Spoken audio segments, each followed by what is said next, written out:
بسم اللہ الرحمن الرحیم۔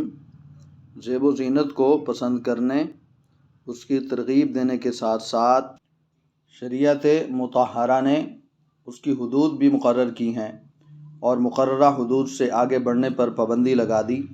مثلاً خاوند کے علاوہ اجانب وغیر محارم کے لیے بناؤ سنگار سے منع فرمایا۔ امام ترمذی رحمہ اللہ نے حضرت میمونہ بنت سعد رضی اللہ تعالیٰ عنہا کی روایت نقل کی۔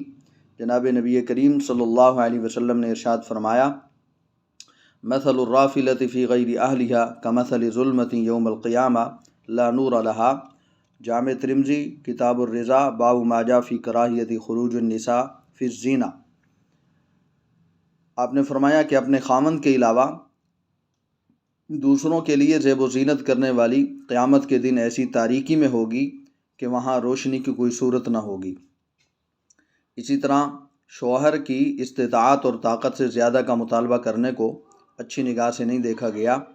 اللہ سبحانہ و تعالیٰ ارشاد فرماتے ہیں سورۃ الاحزاب آیت نمبر 28 میں: یا ایھا النبی قل لازواجک ان کنتن تردن الحیاۃ الدنیا وزینتها فتعالین امتعکن واسرحکن سراحا جمیلا۔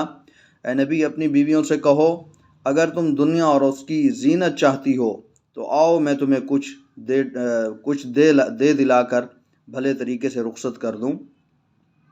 اور اسی طرح سر عام باہر گھومنے پھرنے سے منع کیا اور گھروں میں جم کر بیٹھنے کو پسند کیا۔ ارشاد باری تعالی ہے سورہ احزاب آیت نمبر 33 میں: وقرن فی بیوتکن ولا تبرجن تبرج الجاہلیۃ الاولی واقمن الصلاۃ وآتین الزکاۃ واطعن اللہ ورسولہ۔ اپنے گھروں میں ٹک کر رہو اور سابق دور جاہلیت کی سی سج دھج نہ دکھاتی پھرو، اور اسی طرح اگر ضرورت کی وجہ سے باہر نکلنا پڑے تو اس کی کیفیت بھی یوں بیان فرمائی۔